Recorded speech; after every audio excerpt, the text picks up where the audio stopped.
What's going on, everybody?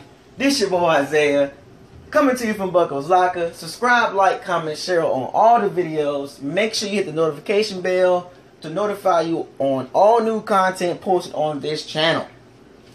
Well, folks, I'm going to get straight to it. This video is my NFC South post-draft grades for all the teams in our division. And I'm going to get straight to it, folks.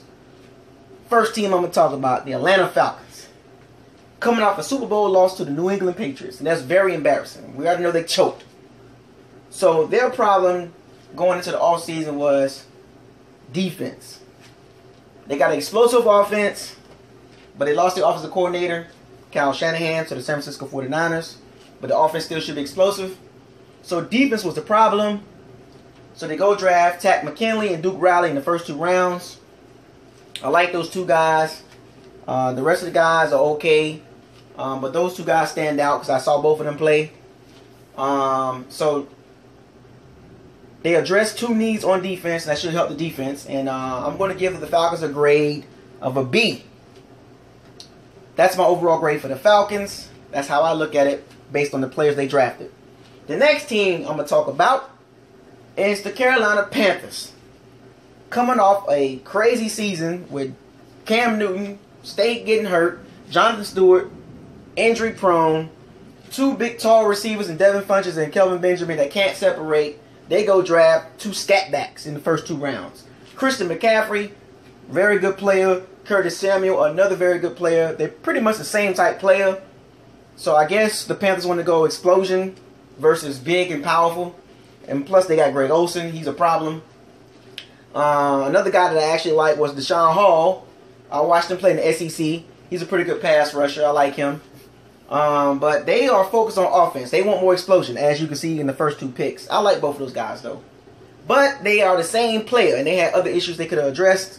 They did address the offensive line, but we'll see how that works out. I'm going to give the Panthers an overall grade of a C+. That's how I look at their draft class overall.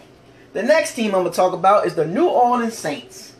Very potent, explosive offense. Drew Brees running the show. Sean Payton calling the plays. But that's not the problem. We all know the Saints' problem is defense, defense, defense. They can't stop nothing. The run, the pass, they can't do anything right on defense. The worst defense in the NFL in the last 3 years. Facts. Go look it up. So they in the first round, they go draft Marshon Lattimore.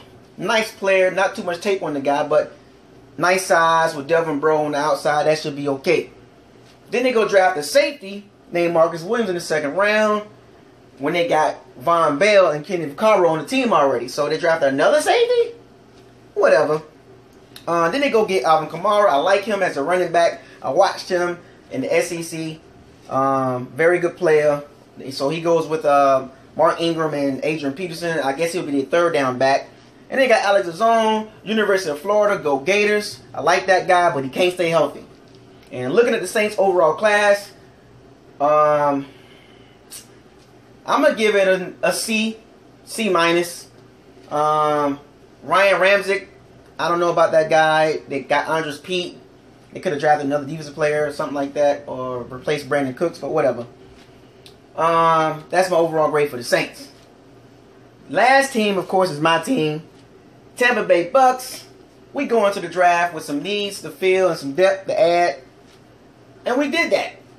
We drafted one of the 5 best players in the draft overall. One of the most cleanest, you know what I'm saying, one of the best prospects in the draft, O.J. Howard. He's going to give the NFC South secondary a lot of problems for years to come. I like that pick. The best pick in the division to me, if you ask me. Then we go get Justin Evans, a hard-nosed safety in the SEC, Texas A&M. He's very aggressive, but I gave him a C individually as a player grade. Then we get Kendall Beckwith, back, in the 3rd round. We get Chris Godwin, another good receiver. Jeremy Nichols, or Doug Martin clone. So I like the Bucs' overall strategy in this draft. But on a side note, I got to say this. This is directed to the New Orleans Saints. How in the world, okay, Atlanta got Deion Jones, Duke Riley. We got Quan Alexander, Kendall Beckwith. And you mean to tell me y'all couldn't get none of those linebackers on y'all team? Boy, the Saints, this is why the Saints defense gonna stay bad for years to come. My goodness. LSU in y'all home, right in y'all backyard, y'all can't get no linebackers from LSU. I just wanted to say that. That was a side note. But anyway, back to the actual subject. My overall draft grade for the Tampa Bay Bucs is a B. That's how I see the overall draft class. I'm looking forward to this season coming up in the NFC South. Who gonna win the division? Who knows? It's always changing. This your boy Isaiah, coming to you from Buckles Locker. Subscribe to the channel. NFL 2017 season is here. I'm out. Peace.